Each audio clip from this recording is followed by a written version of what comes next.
我们在坟场发现了他的身影。哦，那家伙终于敢现身了。哼，不怕死吗？库罗德，那就不惜一切代价将他抓过来。遵命。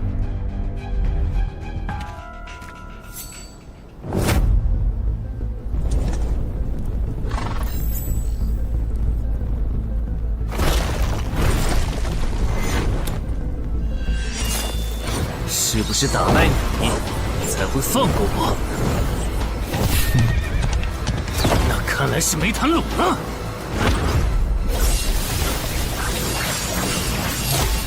这下躲不掉，也来不及格挡。这就是你的实力。还没分胜负呢。敬酒不吃吃罚酒，那就把你变成亡灵带回去。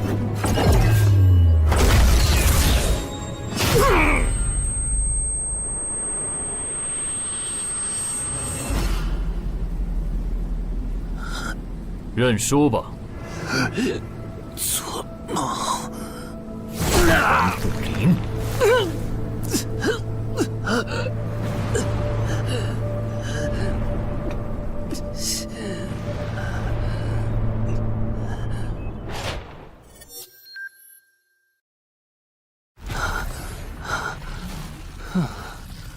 还好只是梦啊！等等，啊！不是这地下室入口，竟然真的杀到我家里来了！2030年，世界各地相继出现地下城入口。在经历了一系列探索、争夺、开发和地下城失控所引发的骚乱后，各国政府确认了5件事：一、入口无法被破坏，但攻略地下城可以使其关闭。2. 如果未能在规定期限内攻陷地下城，那么该地下城入口将翻转，地下城内的怪物将毁入这边的世界。3. 步入地下城并存活的人类将成为冒险者，自此踏上超凡之路。4. 地下城内的怪物等级越高，攻略该地下城的收益越高。5. 最高等级的地下城 BOSS 连核弹亦无法完全消灭。过去10年，地下城入口逐渐被公众所接受，有关地下城和冒险者的情报也被允许逐步公开给公众。冒险者周刊报道显示，冒险者人员十分稀缺，但却人均千万富豪。这一消息令冒险者这一职业变得非常受欢迎。对普通人来说，冒险者就是一步登天的门票。亏你过去3年的冒险家生涯，为你赚进了超5亿的财富。当然，对于刚刚成为传说级冒险家的我来说，这只是个开始。但少有人知道，每一位高等级冒险者的背后，都有许多普通冒险者和无辜平民的牺牲。而我们的主人公陈海，恰好是知晓这一秘辛的少数人。你还真是给我出了个大难题啊！能让人一夜暴富的地下城，可对我来说也没啥用啊。毕竟我又不缺钱，而且我记得地下城的死亡率好像很高，搞不好我会死。要不把它上交给官方冒险者协会算了，说不定可以换点特别的好处。嘿嘿嘿嘿。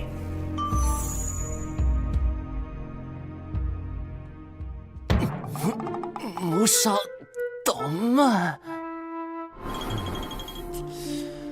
但放这也不是事啊。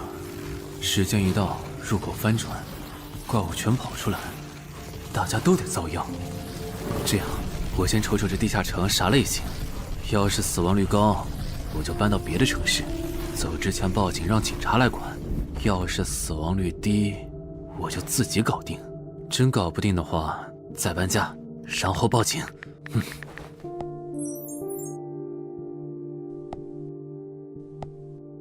嘿，运气不错，是 Level 2的狩猎型入口。地下城入口的等级可以靠入口的规模判断。陈海家的入口太小，只能是入门级。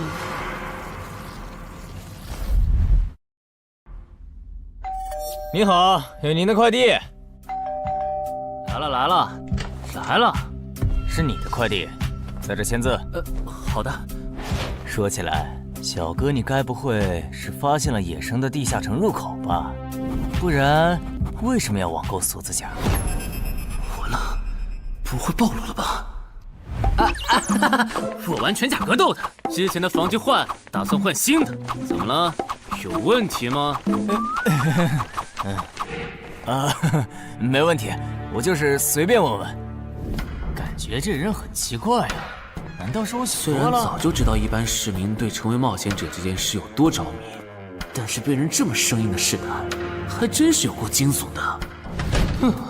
还好我伪装的不错。不过这个箱子会不会有窃听器啊？还好没发现窃听器。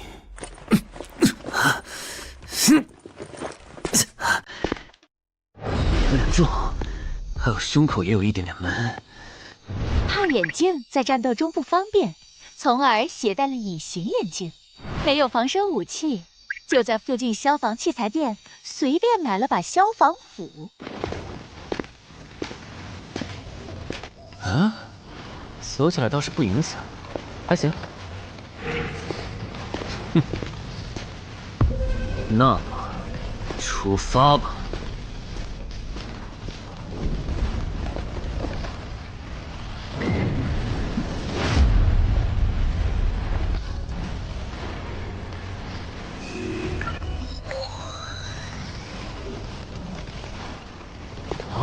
不是地区地形吗？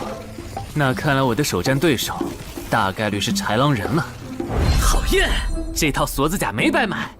哼，说起来，根据官方提供的情报，新人进入地下城后会激活冒险者面板，脱离条件也会出来。我的呢？来了。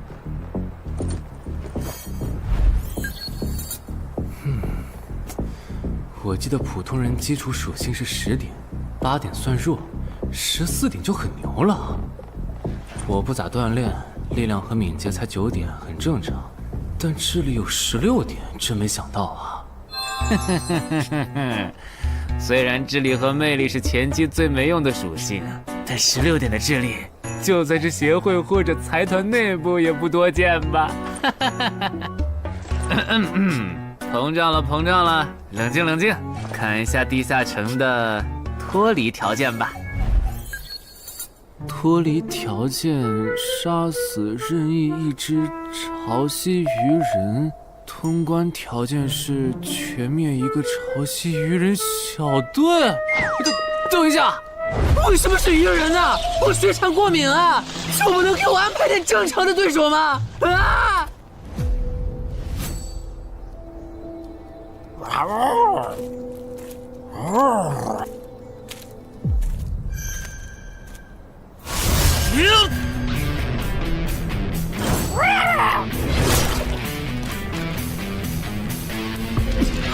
不是吧？这都被躲过去了。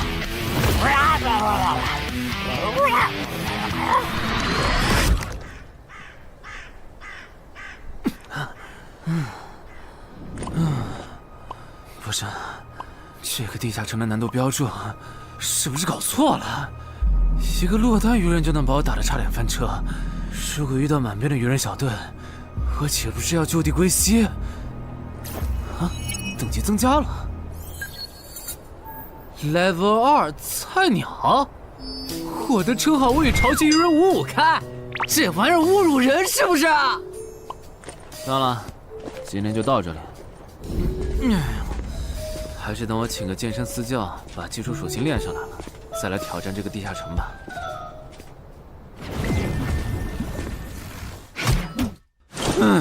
累死我了，半年的运动量都干出来了。又咋了？哦，任务结算呢？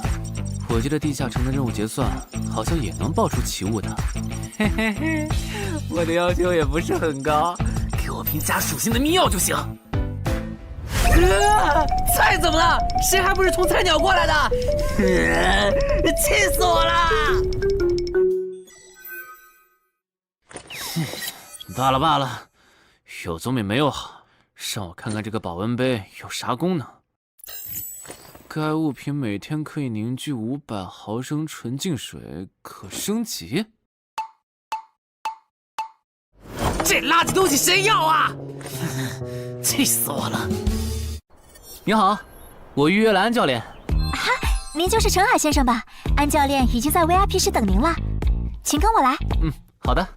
没想到东山这样的小地方，竟然也有专门为新人冒险者和冒险者候补提供塑身服务的健身教练。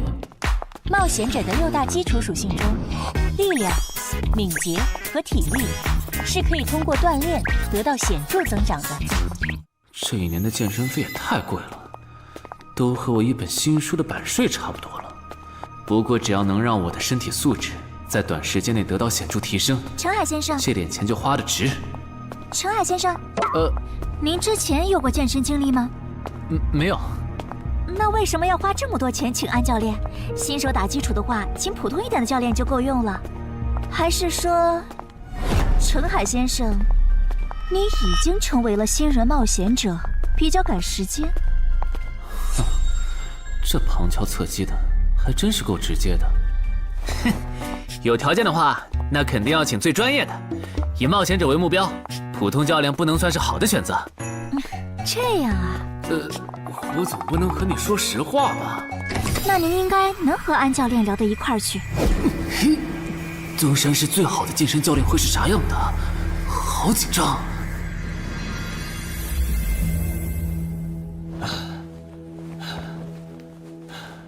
啊！和我预想的完全不一样，我还以为会是个肌肉兄弟，结果到头来，这不是个小白脸吗？我的课程这么贵，竟然也能预约得出去？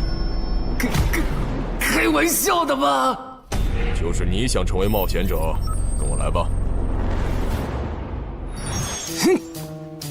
3、4。我撑不住了，教练。5。真的撑不住了。好，就到这里吧。30公斤举了5次，换算一下，你目前的单次最大重量应该在35公斤。作为健身小白，结合你目前的体重，你这个卧推成绩算是偏弱的。什么情况？虽然我知道我的身体能力低于平均线，但是这也太弱了吧？正常的老哥们不都是人均50公斤起步的吗？陈海先生的基础有点差呢，35公斤的极限数值换算到冒险者面板上的力量属性，应该只有9吧。普通人的力量、体能和敏捷数值是相对平均的，不会偏差太多。他现在这个状况，要在1个月的时间里变成冒险者，几乎不可能。那一般要多久？这个看你，如果天天练的话，差不多1个季度就能达到3个11了。这个11是你成为冒险者后面板上给出的约束，换算下来的话，就是比普通人略强。明白了。所以，办卡吗？那就先办一个季卡吧。我去哪儿交钱？让给我就可以了。好耶，以后撸铁不孤单了。认识一下，我叫徐茂，是健身馆的签约冒险者，以后多多关照。我叫陈海，畅销书作家，您也多关照。说起来，一般只有家境很好或者跟协会签了长期合约的冒险者，才会找安教练这样的专业教练。因为我不缺钱呀，我写畅销书赚的钱，在东山又花不完。既然以冒险者为目标，那肯定就要找最好的教练，打最牢固的基础。原来如此，我还以为你发现了野生的地下城入口，并且已经成为冒险者了呢。作为前辈，我得教你一些冒险者之间才流通的基础常识，免得你以后被人坑了。冒险者首次下地下城时，表现好能得个称号，带不带都行。要是带了会有加成，但也会被其他冒险者盯上。有些专找低等级地下城入口的猎人，就爱顶着称号在可疑的人边上晃悠。要是被怀疑的人被称号吸引，表现不自然，那猎人就知道这人是冒险者，接着只要跟着他，就能找到野生地下城入口。啊，这样吗？真是学到了。没啥反应，看来他真不是冒险者，就是个有点钱想当冒险者的弱鸡作家，那就没价值了。幸亏我先和超级任务5开这个称号太丢人了，没装上，不然今天肯定暴露了。安哥那边应该已经快拟完你的健身合同了，咱们过去吧。好的。国内有名的畅销书作者，还是专门写冒险者题材的。怪不得他有财力和动机买我的课，是想把身体数据打磨上去以后进军冒险者行业吧。而且他对课程的学期也没有明确要求，不像是发现了野生的地下城入口需要快速通关的样子。确实，程海是冒险者，或者他发现了野生的地下城入口的概率确实很低。这样，如果徐茂带着他回来的时候，他的注意力没有放在我的头顶，那就走正常流程吧。如果他有异常，那就别怪我了。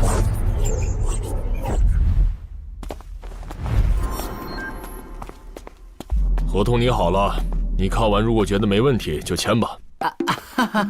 好的。喂，不是吧？连健身馆的3A 级教练也……这边。那小子刚才看我的时候表情正常，视线也没停留在我头顶的称号上，看上去不像是刚发现地下城入口的小白。徐茂，你没做多余的事吧？怎么会呢？我可是健身馆的签约冒险者。那就没有持续关注的必要了。签好了。这份是您的，请收好。等下安教练会带您做体能测试。好。行吧。和我判断的差不多，你的体能也偏弱，敏捷测试就不做了。接下来的1周，我们主要做力量和体能塑造。你一般什么时候有时间？什么时候都有时间。行，那明天上午10点来健身馆找我，早饭别吃太油的。没想到国内规模最大的健身机构竟然会干这种勾当，依靠对新人冒险者和冒险者候补的身体塑造业务来钓鱼。如果我今天的演技再差一点，就要被他们瞧出问题，吃干抹净了。怪不得东山这种小地方会有3A 级教练常驻，恐怕全国各地……等等，这样看，所有和冒险者沾边的服务应该都有坑，包括我买的锁子甲。还好我当时觉得在同一家店购买防具和兵器的行为有点不打自招，不然网购锁子甲的时候就暴露了。看来我还是低估了冒险者这个职业的潜在风险。得调整一下计划了。原本想着等锻炼的差不多了以后再来挑战这个地下城，但没想到现实世界如此残酷，针对低等级冒险者的坑到处都是。虽然今天运气好避开了一个坑，但我总不会每天都有这么好的运气吧？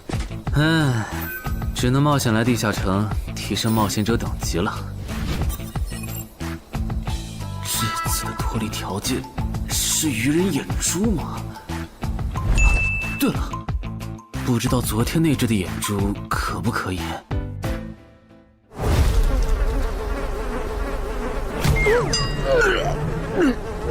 早都被啃光了呀！看来这附近有类似野狗的生物。不过好在眼珠还在。好耶！今天可以不用战斗了，等下只要记录一下这地下城的地形。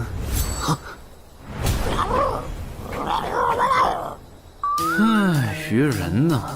我还以为是什么呢，吓我一跳。只是一只落单鱼人的话，我根本……一只很好，2只我肯定打不过呀！快润！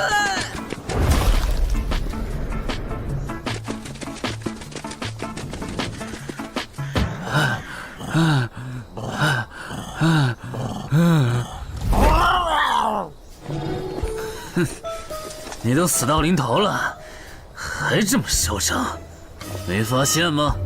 你和你的同伴跑散了。哼哼，现在换我来进攻了。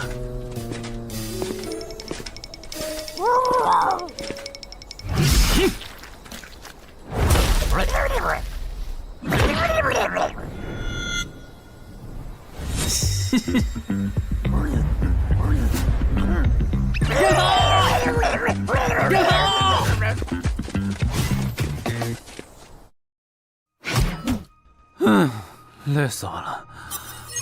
不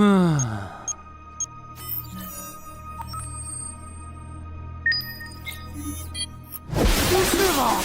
这次的评分明明更高，为什么反而没奖励啊？入门级地下城的爆率原来这么低吗？不过如果其他冒险者也是这个情况，那么他们是怎么赚到钱的？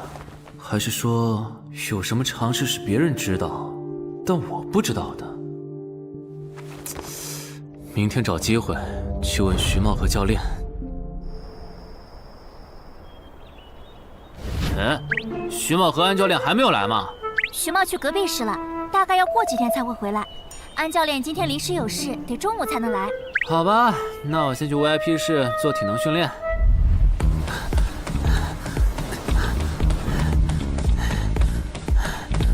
我外出的这几天，他都是这个训练强度。对，那可真够拼的。这样看，用不了多久，他就能把力量和敏捷提升到11了。对，如果他能一直保持1个季度下来，力量、敏捷和体质恐怕都能到12。说起来，教练你就没考虑过把他吸收进健身馆吗？这种有钱又有行动力的好苗子，只要不出意外，以后绝对能成为中间冒险者。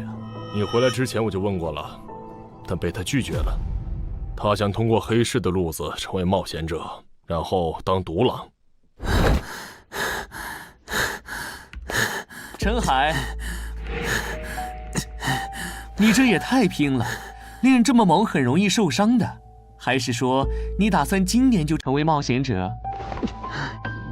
能尽早成为冒险者，肯定要尽早。拖久了，以我的财力恐怕就上不了车了。毕竟时间越往后，冒险者名额的价格也就越贵。倒也是。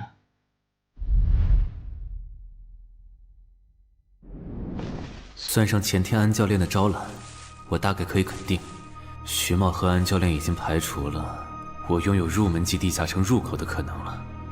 接下来可以找一个合适的时机。发什么呆呢？在想事情？没，可能是太累了，有点走神。你这样肯定不行，频繁的超负荷运动只会累积伤病风险，真受伤了反而会拖慢你的塑身进度。我也意识到了，后面应该会减少训练量。对了，截止到现在，你的前期投入都赚回来了吗？还早着呢，照现在这进度，起码得等我到11级才有可能回本。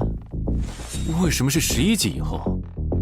因为1到5级的冒险者挺好混的，有老手带着，完成任务就能撤退，死亡率极低，没想法的就可以这么混等级。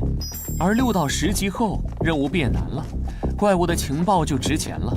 上阶段的混子在这阶段就去收集情报，死亡率虽然变高了，但还能接着混。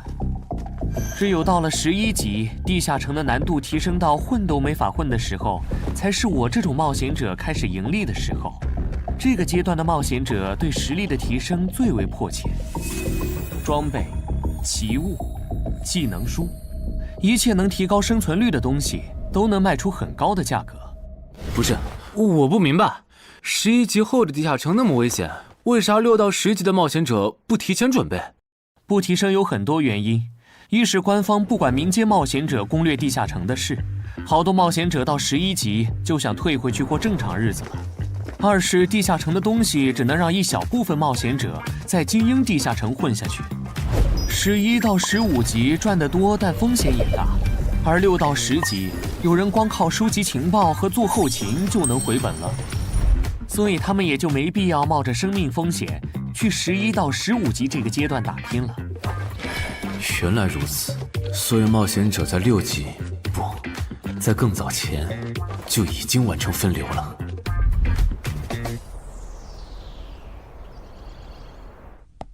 哼，真是学到了，怪不得我在论坛上很少找到有用的情报和攻略。原来有很多人靠卖靠谱攻略和情报赚钱。不过更让我惊讶的还是这件事。同一个地下城，冒险者就算反复刷脱离任务，也只能得到1次结算奖励。这样看，这个地下城入口能为我带来的价值，就只有通关奖励，以及将误入其中的普通人转化为冒险者这2点了。考虑到我本身并不缺钱，我还是尽量单刷这个地下城，然后再考虑要不要继续当冒险者了。先用徐茂教我的方法，前期以收集情报为主，有10足把握了，再考虑通关的事。脱离条件找到湖？啊，这次的脱离任务竟然不需要战斗，还好买了一架无人机做辅助，不然纯靠人力搜索找湖肯定是个大工程。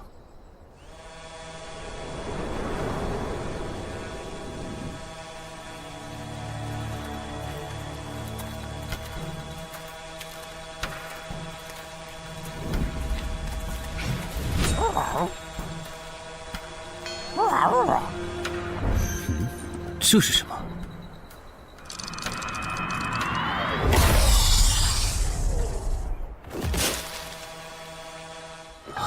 刚才那个应该是鱼人吧？虽然外形和气场和我之前遇到的鱼人有很大差别，但他应该也是鱼人，只不过等级应该更高。算了，先不管他。等我完成了脱离任务，再回来找那只橘红色鱼人。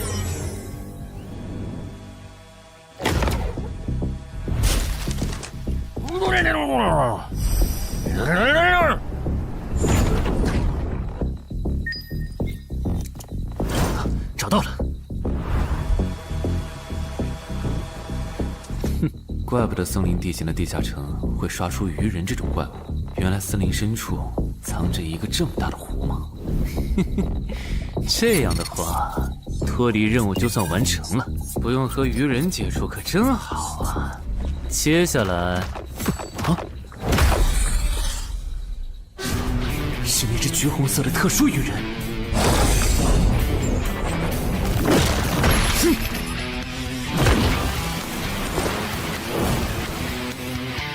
幸亏我刚刚反应快，不然可就重伤了。不过我新买的无人机的遥控器，我的心在滴血啊！不对，现在不是想这些的时候。这只鱼人的速度太快了，我必须慎重对待。啊！1只、2只、3只、4……哼！好险！什么情况？这个人怎么还没死啊？如果不是穿了锁子甲，我这条胳膊估计就废了。这家伙真的是新手级冒险者会遇到的对手吗？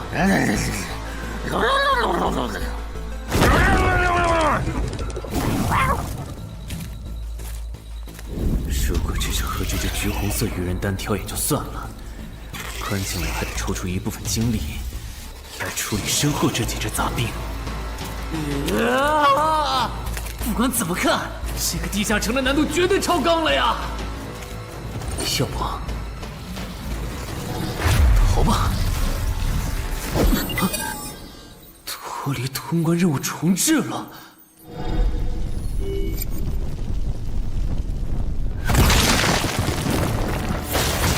我说全罪，你这样很像是在虐尸出气。有吗？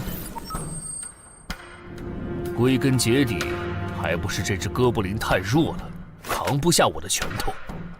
能扛住才怪呢！明明只是 Level 5，却有着不下于 Level 9冒险者的综合实力。你这样的怪物，在入门级地下城里，怎么可能会遇到对手嘛？有的哦。如果我能遇到传说中的 bug， 那就能在低等级地下城里遇到下一阶段才能遇到的强力怪物。只要能从他们手底下活下来，我就能拿到补偿奖励奇物升级券。到时候我成为传说级冒险者，就更有戏了。果然，我和你们这种明明还只是 level 5，但眼光却已经放在传说级冒险者上的怪物，是真的合不来。不过，奇物升级券和它的获取方式，无论怎么看，都只是博人眼球的谣言吧。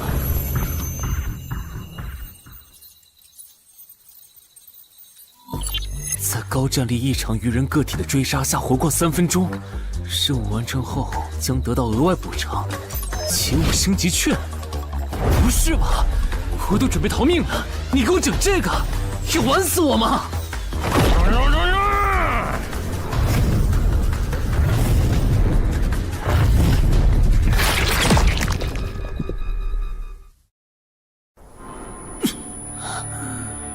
我这算是逼上绝路了吧？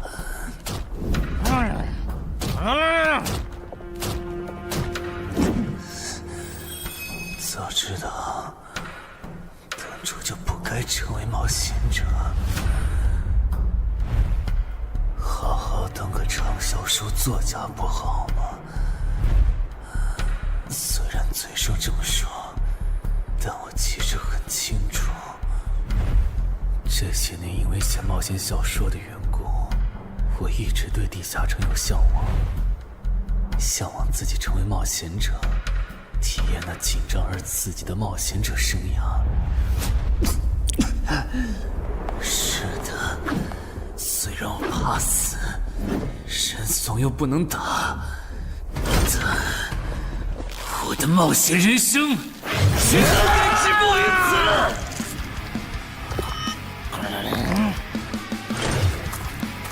想想，我现在还有什么牌？我现在还能打出什么牌？使用称号，我与潮汐鱼人五五开！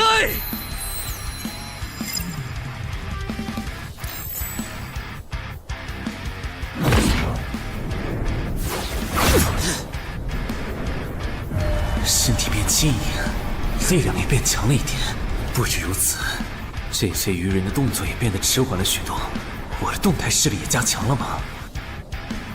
能行，现在的我能行。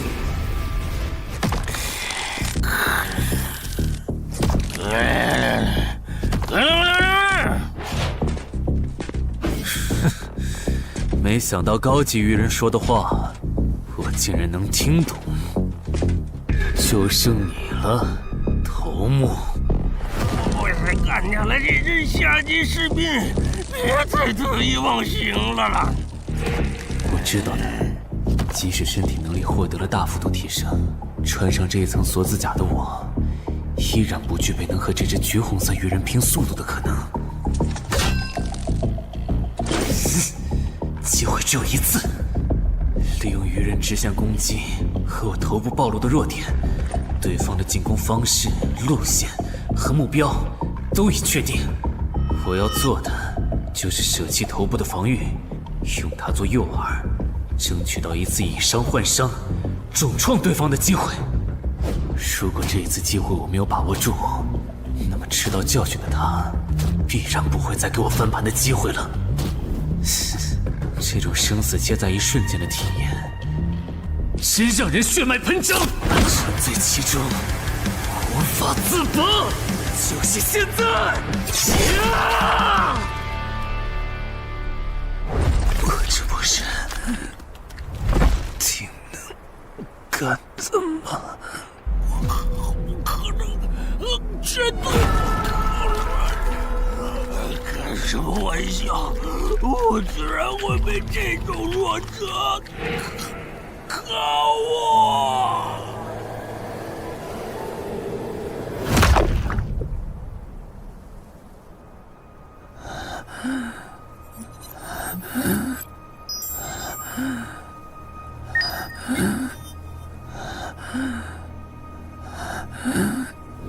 这下总不能还判定我是菜鸟了吧？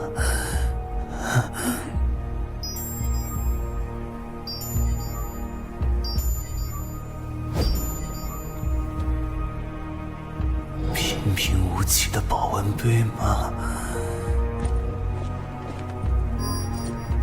对，平平无奇保温杯是用器物升级券。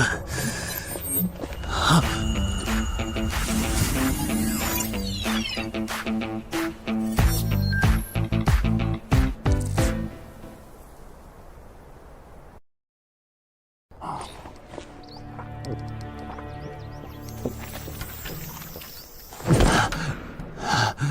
活过来了。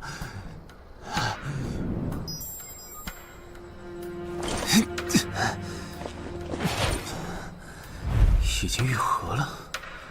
冒险者面板，冒险者等级竟然提升了，不过还是菜鸟。哦，感知也提升了一点，还获得了一个新称号——至死地而后生。哼，倒是个意外之喜。再看一下通关任务重置后变成什么了。挑战等级上升了，脱离任务刚刚也完成了。不过这通关任务捣毁潮汐鱼人的孵化池吗？算了，这个通关任务明显不是现在的我能处理的。溜了溜了。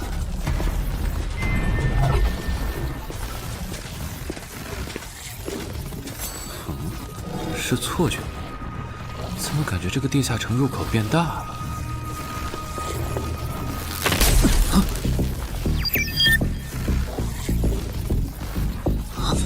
等级不足，这个地下城升级了。这么看来，我刚才完成的脱离任务，其实来自更高等级的地下城。怪不得任务难度提升了那么多，脱离任务掉落的奖励这么丰厚。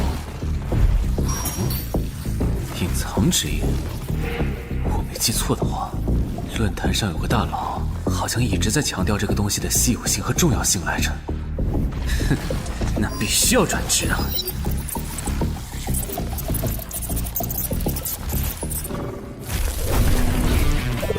啊，什么情况？感知竟然提升了，死亡行者也算是新职业了。越接近死亡的话，属性点提升就越大，可以1至4点。啊，刚刚是啥玩意儿？我家？这就是感知16以后的世界吗？即使闭上双眼，我的大脑依旧能够准确勾勒出客厅每一角。真不敢想象，20点感知的人类眼中的世界又会是什么样子。说起来，我与潮汐鱼人555开这个称号的效果，刚刚在地下城已经体验过了。这个至死地而后生的称号，效果又会是什么呢？被逼入绝境以后，就能得到力量、敏捷、感知，每个加4点的加成。这个称号的触发条件和死亡行者的触发条件差不多哎。等等，也就是说，死亡行者搭配至死地而后生，极端条件下可以给我带来8力量、8敏捷、9感知的提升。哈哈哈哈！这也太超模了吧！胆子再大一点，以后遇到打不过的敌人，我完全可以靠自残触发效果让属性提升。等干掉敌人以后，再用稀奇古怪的回血药水把状态拉回来。而且回血药水的用处也不止于此，有了它，我再也不用担心健身过度肌肉拉伤了。反正每天都能回一次血，完全可以想怎么练就怎么练。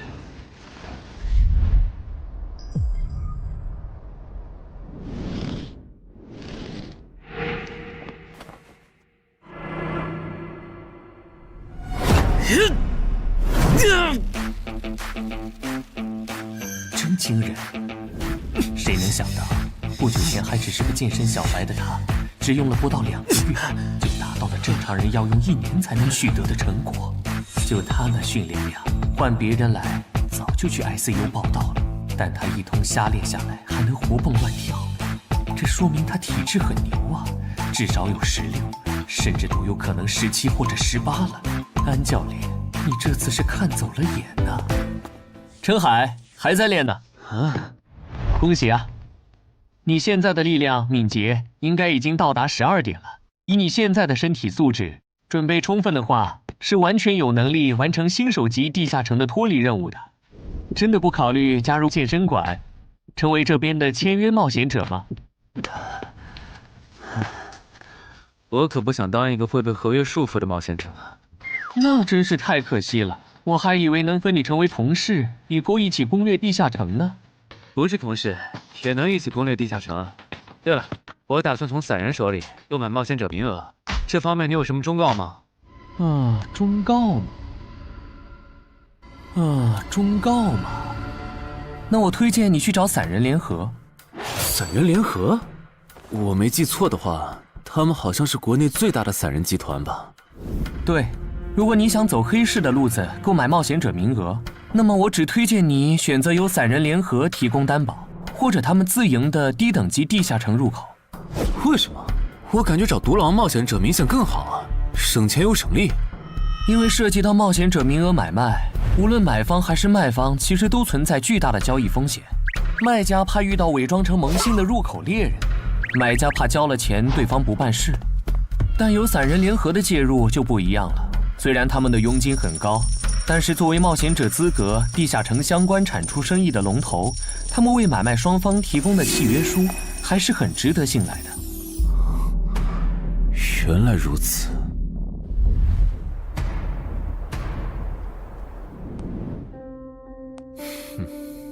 查了一下，整个漳州只有云霄市的这个老廖稍微靠谱点，找了散人联合做担保。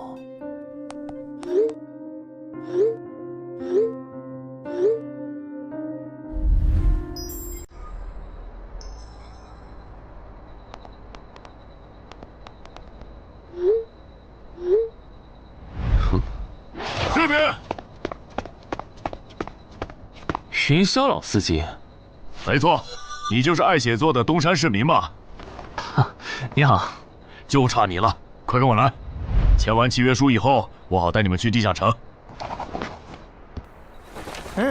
好了，契约的内容分3项：一，交易完成前尾款将由我方承担；二，双方都不能做出违反安全协议的行为；三，不能向任何人暴露此地下城入口的具体位置。诸位对契约内容有疑问吗？没有。没有。没有。那么，契约成立。手臂在发光哎！哟，好神奇啊！好了，我的工作完成了，希望以后还有机会为诸位服务。等下大家再跟我走一段路，我带你们去地下城入口。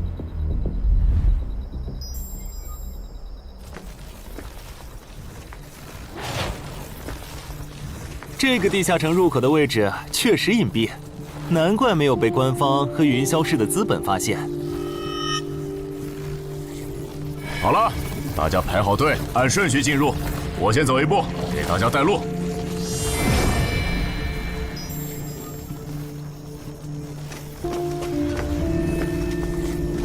这批新人怎么样？哦，太酷了！我也是冒险者了，真好。还行，没有看起来像刺头的。那就好，等会儿记得我们之前说的。卖家原来有2位吗？好了，大伙儿看向我这里，学着我的样子对空气喊：“冒险者面板！”冒险者面板！大家可以在冒险者面板的个人信息栏查看到自己的基础属性，往下滑动，可以在任务栏查询任务。不是吧？我的基础属性原来这么低的吗？冒险者面板上的内容只有冒险者本人才能看到，所以不用担心个人信息暴露的问题哈。麻烦大家把你们的脱离任务报一下，我这边做一个整理。任务吗？哟，这个物种论坛的入门级地下城怪物图鉴里好像没有，这个地下城有问题。这个地下城该不会和我家里的那个一样，存在某种致命的设定吧？基于幸存者偏差，如果一个入门级地下城的怪物没有被收录进论坛的新手常见怪物图鉴，那只有2种可能：要么它确实很罕见，要么就是遇到它的冒险者基本都死在地下城里了。警告！警告！此人违反了安全条例，未说出正确的脱离任务。那个眼镜男说谎了？不是吧？这才哪儿到哪儿啊？就有人触发安全条例了？你听我解释，肯定是他出 bug 了。契约式的契约当然不是绝对的，但对你这样的菜鸟来说，它是不会出问题的。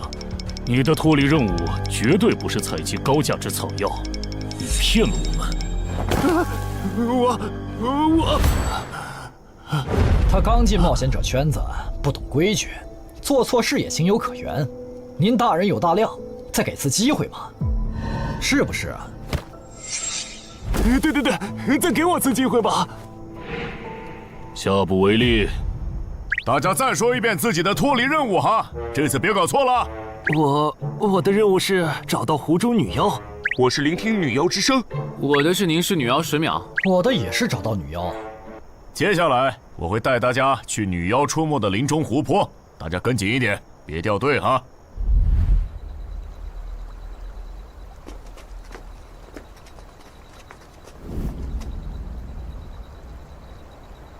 冒险者面板。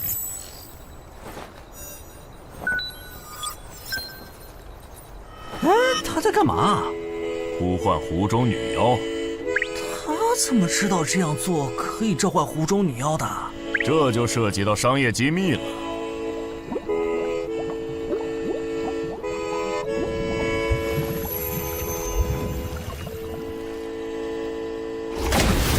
女妖出来了！我的脱离任务完成了，我的也完成了。8、9、10。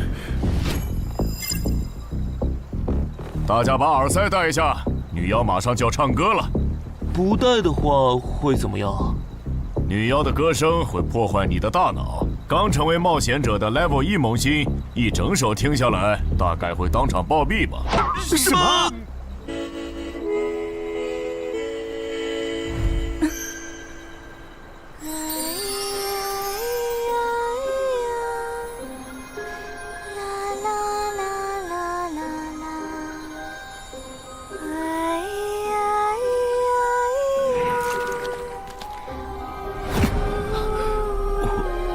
被醒了，就听了这一小会儿嘛。还好我戴了耳塞，歌声听得不真切，不然恐怕已经死掉了。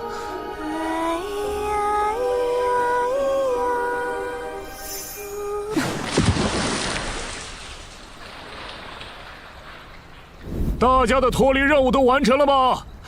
都做完了，那咱们就原路折返回去了哈。搞笑，让我们原路返回？来之前我已经查过了，地下城里的植物和矿产都是很值钱的。你这么急着赶我们走，不会是想要独吞这个地下城的产出吧？我们可是付了钱的，为什么不能在这个地下城采集高价值草药和矿产来回血？等一下，咱们的契约书里可没有这条。但也没有不准我们完成脱离任务后采集高价值草药和矿产的条例吧？原来冒险者还可以在地下城内采集草药和矿产的吗？你不知道吗？其实大部分冒险者并不具备通关能力的，他们主要的盈利方式就是搬运地下城内的物资和收集怪物情报。你是觉得脱离任务已经完成了，我们又碍于契约不能对你出手，所以可以发难了是吗？不然呢？真是笨蛋！但有一点你没考虑到，那就是我并没有和你们签订契约啊。哼！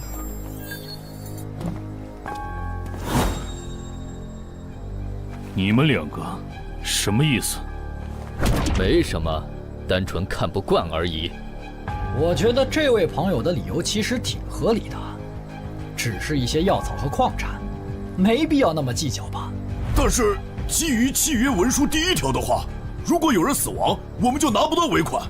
你可以保护我们，作为回报，我们可以将采集到的一部分物资分给你。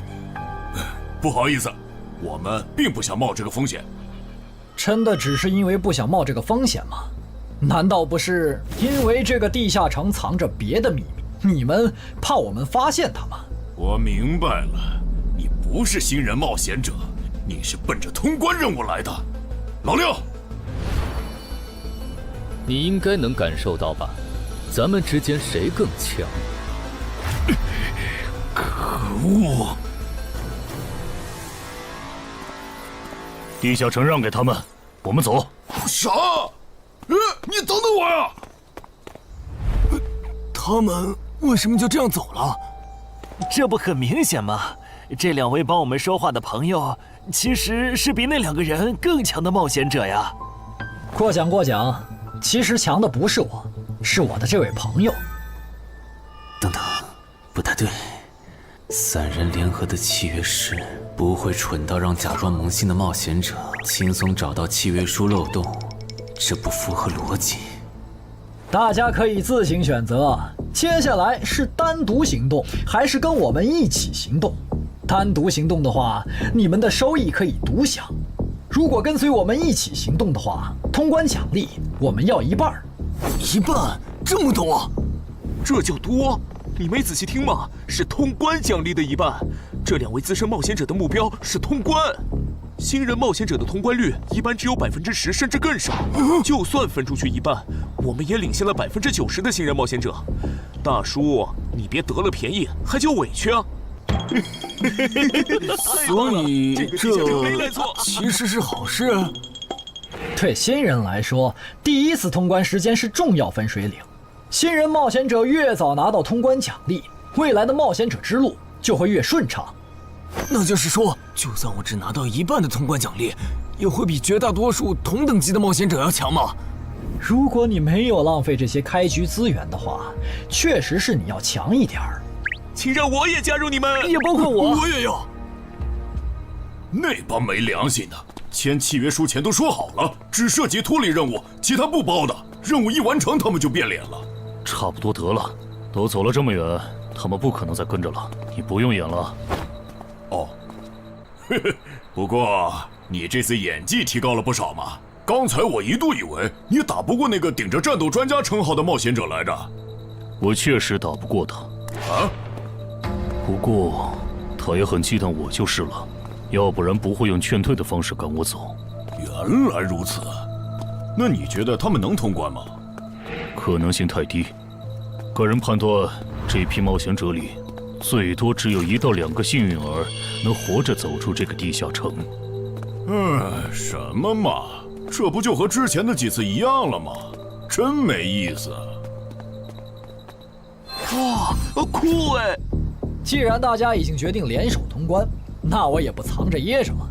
我能够为认同我、信赖我的队友带来一点基础属性的随机增幅。他说的是真的，我的力量加了1点。我加的是感知，我的也增加了。体力涨了1点。原来团队领袖这个称号是用来提升自己的队友啊，还怪好用的。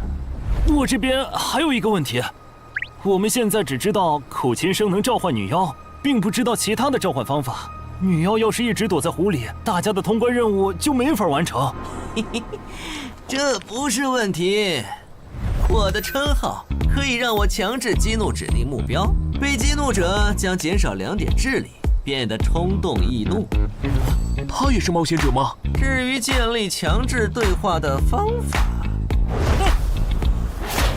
只要引起对方的注意就可以了。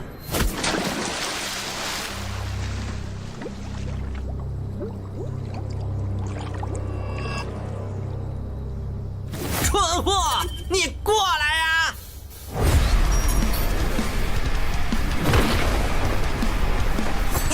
成功了，他被我激怒了。剩下的交给我吧。大家散开，让战斗专家来先是女妖，其他人换上耳塞，在外围找机会。死！传过去。什么玩笑？竟然是灵体！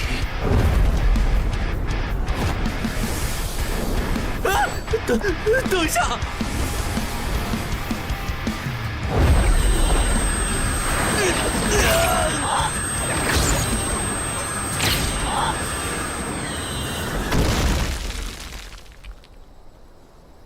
还好有2-3，只是鼻子出血。不是吧？这个女妖原来是个妖魂！娘，有把握吗？有，但是会比较费时间。上一个地下城刷出来的僧侣之拳应该会有效，但熟练度还没上去，打起来会很慢。慢就慢了，这只女妖应该没有其他攻击手段，对我们的威胁很小。我有预感，这个地下城的通关奖励会非常丰厚。哼，愚蠢的选择。等等，你先别走。不是吧？10万个人里都不一定能出一个的感知16点的人，竟然让我……你为什么觉得他们的选择是有问题的？使用称号，他们当我不存在，真晦气。喂，你搁这对空气自言自语什么呢？不是，我刚才……不是没人吗？幻觉吗？有东西过来了！什么东西？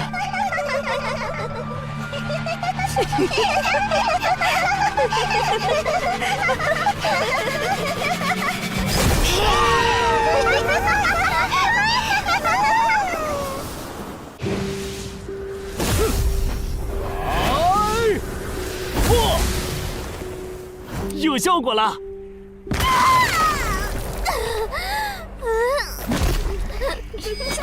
什么声音？我们搞错了，这个地下城不止一个女妖，那2个卖家没安好心。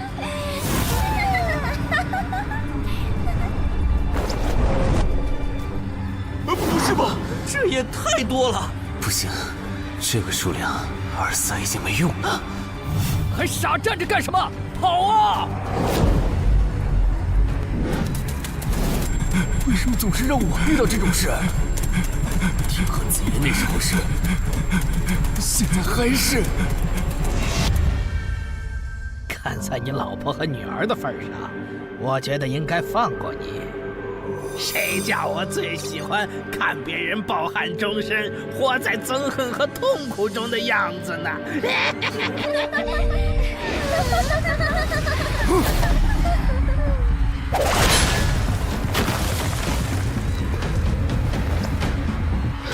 你们以为我是谁？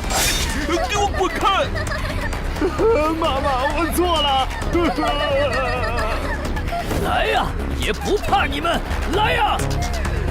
被摆了一道啊！怪不得那2个入口持有者的契约没限制3级以上冒险者进来，原来是想引4到5级的冒险者来通关。等我们团灭后，就进来捡我们的通关奖励，真是好算计。关于如何杀死这些女妖，你有建议吗？这声音，有建议就赶紧说。女妖不光靠声音攻击，还有别的攻击手段。我费了听觉才勉强躲过第1轮奸笑。你是爱写作的东山市民？对，真是看走眼了。没想到你一介新人竟然比我们这些老手反应还快。但是你不是听觉被废了吗？怎么还能听到我说话？哦，我感知16，可以读唇。原来如此，这个地下城我认为是无解的。那些女妖能免疫一切物理攻击，老实说，这根本就不是正常4到5级的冒险者小队能处理的。哦，所以你也没有办法。还有一个办法，除了僧侣之拳，阿良还有一瓶被僧侣祝福过的神油，涂抹长剑后，应该也能伤到那些女妖。不过，这也就给你能伤到他们的力量。我不信新手冒险者能从这么多幽灵的围攻里杀出去。但总不能坐以待毙吧？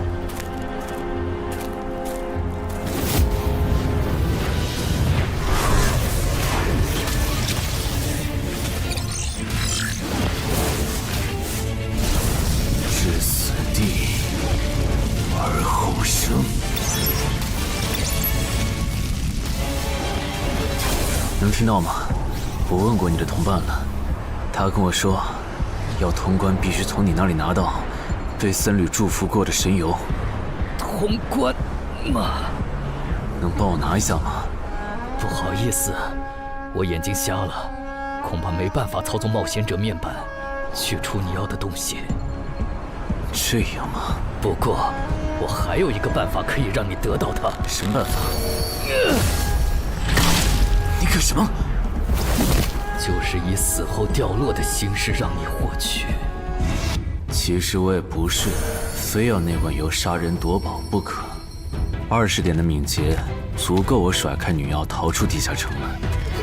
我就是想试试能不能通关。虽然无论怎样，你都不可能活下来。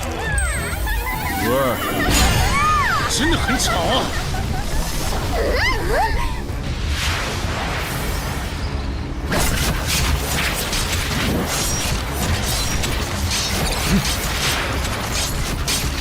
对邪恶生物伤害加0点，那么开始反击吧。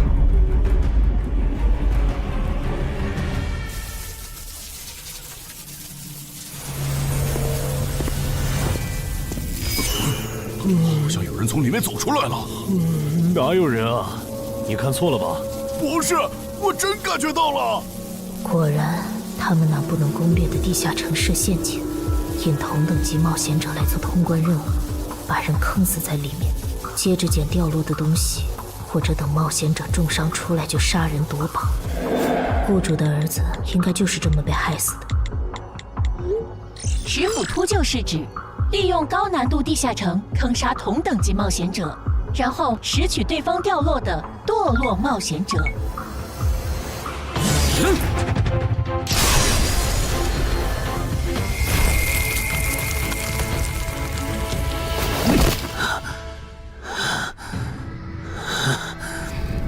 好险！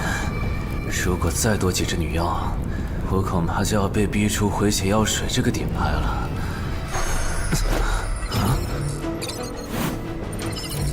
您的绝妙操作取悦了路过的死亡主宰，得到其恩赐，亡灵亦不能杀死我。该恩赐可以使您豁免一次来自亡灵生物的死亡判定，免疫一次来自亡灵生物的死亡判定。好霸道的额外奖励！额外奖励都这么丰厚了，合并结算的奖励还高于单独结算。那么肯定要合并啊！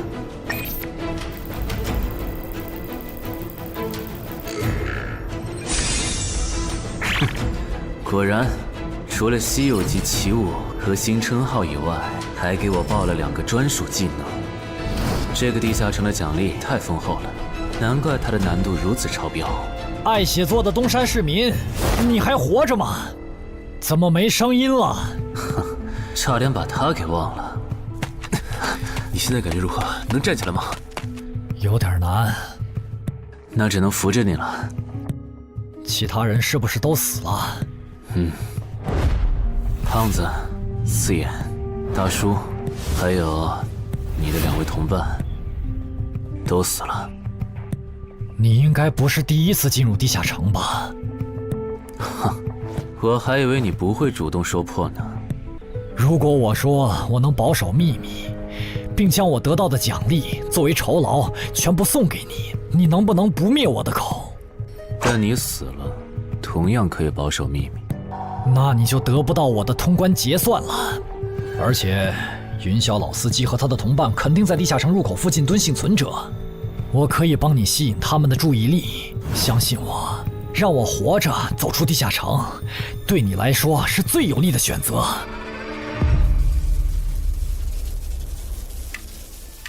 看到了吗？这才是真有人出来了。哎呀，刚才那次算我看错行了吧？等等，地下城在坍缩，他们通关了。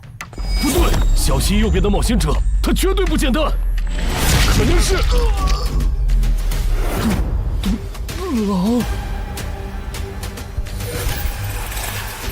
先干掉一个弱的，接下来到你了。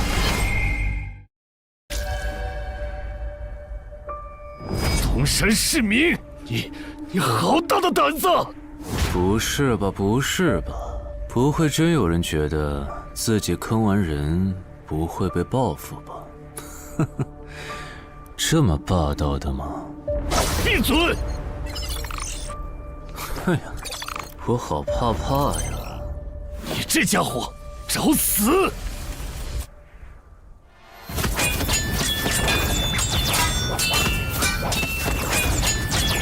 这俩人相互厮杀的程度，有些7级甚至8级的冒险者都没这么夸张的速度。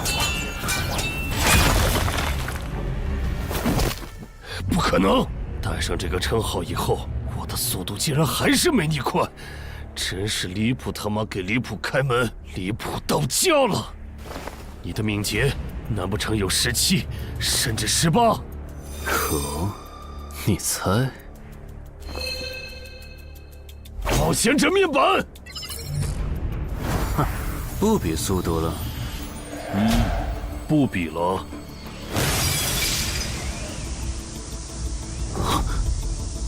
这本来是为那个战斗专家准备的，不过给你也没差了。来好好感受一下我从黑市高价购买的变种蜘蛛毒素吧。什么嘛！你这毒套完全不行啊，比普通人还差。连反击的力气都没有了吗？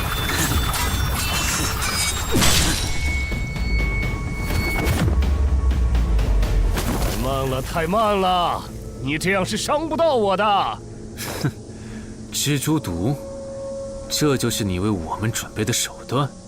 怎么样，喜欢吗？作为7级地下城蜘蛛地穴的特殊产出，可以极大的削弱低等级冒险者的力量、速度和体力。迄今为止，因为他而败在我手上的5级冒险者已经有4个了，而你将会是第5个。然后呢？你应该不只准备了这点手段吧？全都亮出来吧！哼，不会吧？难道这就是你的全部了？当然不止这些。佩戴了毒素携带者称号的我，呼出去的气体、身上的汗液和血管里的血都是带毒的。和我僵持的越久，你中的毒就越深。这战术太吓人了，在6级以下几乎是无解的。我明白了，是我高看你了，我还以为你藏着什么大招呢。关闭技能，与死亡共舞。不可能！怎么还有这么快的速度？哼，你猜？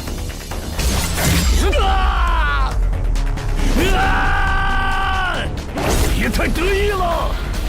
太慢了，太慢了！你这样可是伤不到我的。不可能，绝对不可能！你明明只是个独狼，怎么可能比杀了大量5级冒险者的我还强？没什么不可能的，在舒适区里泡着的你，永远也看不到与死亡同行之人所看到的风景。但是，溺死的往往都是会水的。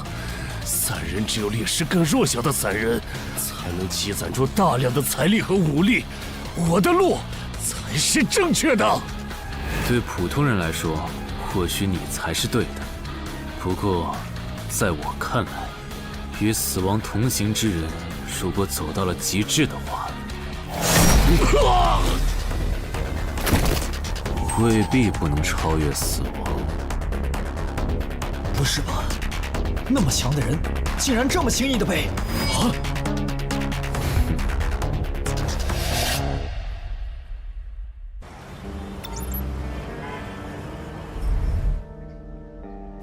你这运气也太差了吧！啊，徐茂，你怎么来了？来看你啊！第一次进地下城就遇到了能免疫物理攻击的怪物，好不容易通了关，还被师傅秃鹫堵门。不过也多亏了这次经历，让我得到了置死地而后生这个称号。也是，还算幸运。那些传说级冒险者，哪个没在5级以前越级挑战过对手呢？对了，个人建议不要让别人知道你的主要称号，情报泄露是很致命的。冒险者要防的不只是地下城的怪物。原来如此，学到了。虽然女妖之森的入口持有者，官方说是被另一个幸存者杀了，但我查过，那人主要称号侧重团体战斗，单人作战能力没强到能杀掉2个10府秃鹫，所以……怎么了？我脸上有什么东西吗？没什么，我只是突然想起来，高教练月底就要回东山了。你这边养好伤以后，记得回健身馆报到。关于你的塑身计划，要进入第2阶段了。好的。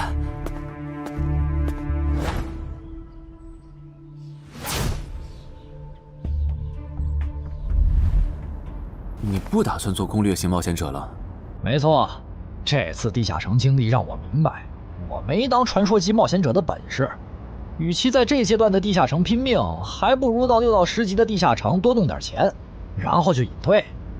哎，不过你和我不一样，你有成为传说级冒险者的潜力，但前提是你得改掉独狼的习惯。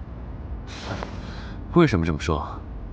独狼玩法在10级前的地下城能提高任务结算评分，多拿奇物、称号和技能，但11级到15级的地下城难度大增，光靠个人根本过不去。如果你想成为传说级冒险者，10级前就得组建自己的攻略团队，不然在11级到15级时，要么会掉队，要么就会被官方财团收编，就没机会再往上提升了。团队嘛，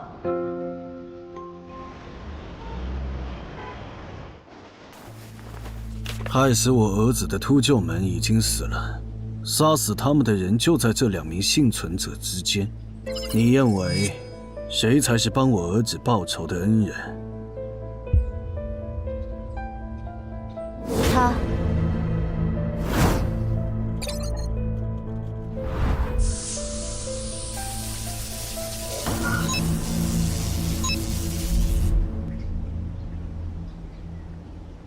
程海，你就是女妖之森的通关者程海吧？我们对你在女妖之森得到的通关掉落很感兴趣，你开个价吧。不卖。他说不卖，他不会真的以为我们是在跟他商量吧？那我换种说法，把你在女妖之森得到的东西交出来，立刻马上，不然有你好看。你们在干什么？不许骚扰我们医院的病人，走开！烦人的家伙来了，哥，我们走。切，真晦气。下次他们再来骚扰你，你就来找我。我哥哥是10级冒险者，他们不敢惹我。谢谢。不，该说谢谢的人是我。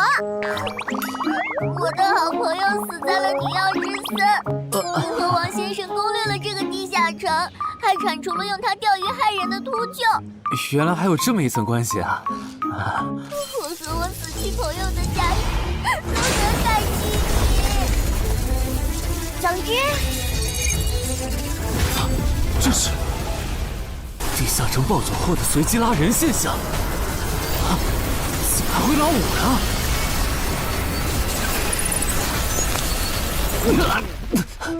突！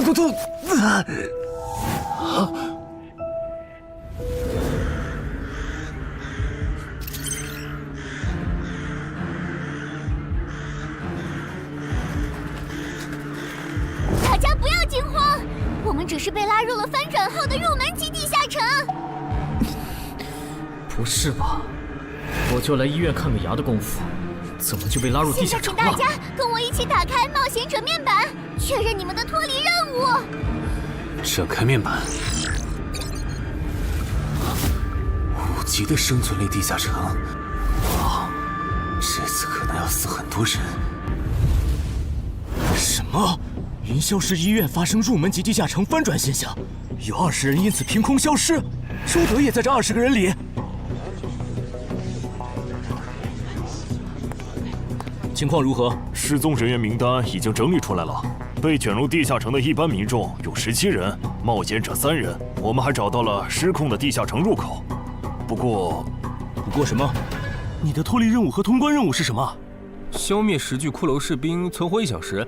你的呢？我的也是。那看来大家都一样。老弟，咱们的脱离任务难度和他们的不一样啊。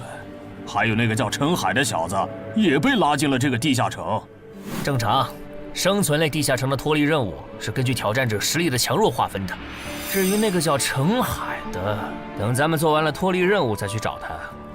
那个，大家听我说，这个地下城非常危险，请大家捡起地上的兵器，3到5个人为一组，凑齐脱离条件以后，尽快离开吧。完成脱离任务以后赶紧离开？你算老几啊？在这指挥本大爷？说不定是人家想把咱们忽悠走了以后，独吞地下城的宝藏呢。不是，这个地下城真的很危险。这俩蠢货脑子有坑吧？对地下城的危险没有认知也就算了，还在这带节奏。这位先生是非常强大的冒险者，他前几天刚通关了一个难度非常高的地下城，还和同伴联手除掉了10府秃鹫。真的假的？就是锦城家园那栋烂尾楼，听说害死了好几10人。哦，想起来了，请大家相信他的判断。这个护士干嘛一直夸我呀？好烦呐！不过好在效果还行，能引起这些新手的重视就好。等一下，如果这个地下城真的那么危险，那你觉得就凭我们这些普通人，真的有能力完成脱离任务吗？先不说消灭骷髅士兵有多难，就按你说的，3到5人一组去猎杀骷髅士兵，最后肯定是青壮年组队，老弱被抛下。请问，你考虑过被剩下的人的死活吗？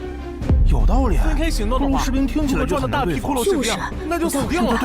很多人就是因为单走，才被地下城里的怪物杀死的。姐夫说的没错，被拉入地下城后，一定要拉拢人心，来拿到话语权，再利用话语权来强迫冒险者当我的保姆。能通关高难度的入门级地下城又如何？当你开始在意这些渔民死活的时候，你就注定得当我的保姆了。你们能信任我吗？那跟我走吧，我带你们去完成脱离任务。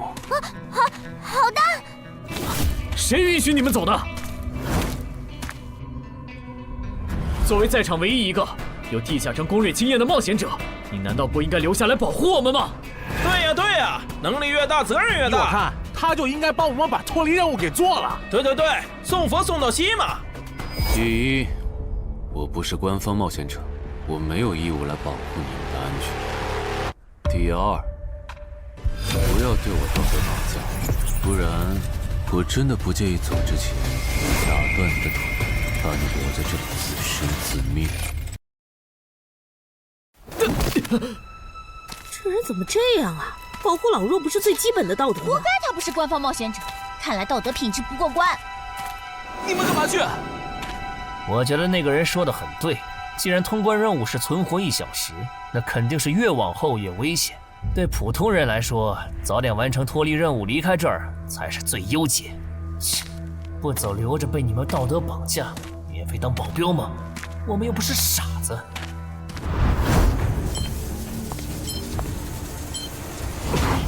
怎么是他？这个地下城有什么问题吗，尚科长？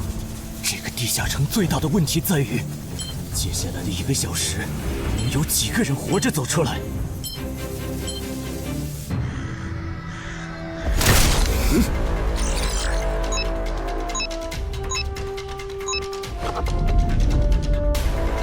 你们就学我刚才做的，用剑去砍那些骷髅士兵的颈椎。那你呢？又来了！我嘛，就用我的老火剑和他们练练。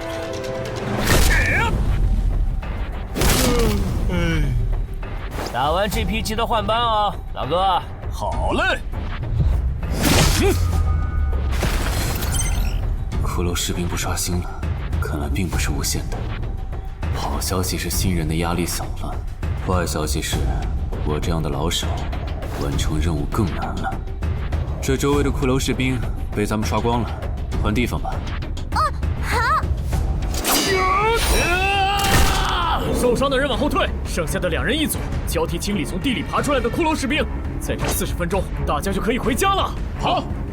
亏我之前以为当冒险者有多难，结果就这儿啊！是啊，这些骷髅根本就没有那个老手渲染的那么危险。等这次结束，我也是个有名的冒险者。这些骷髅虽然弱，可不代表这地下城难度低。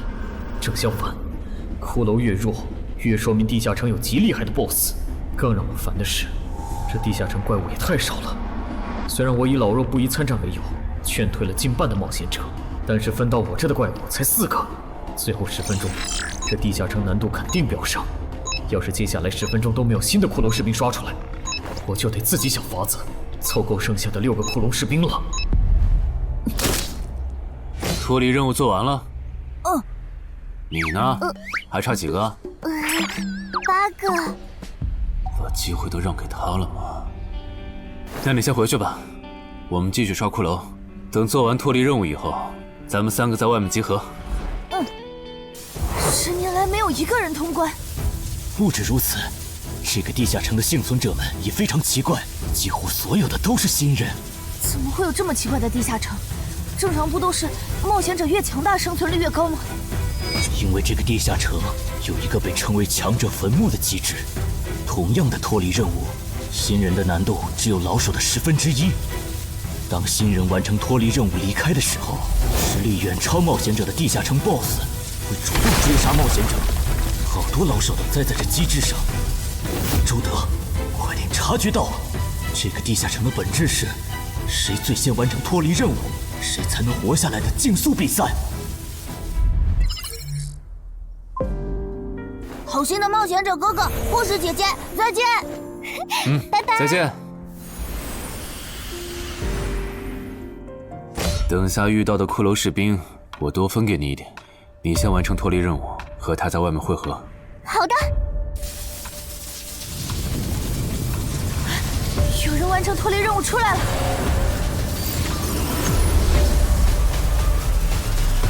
怎么是小孩子？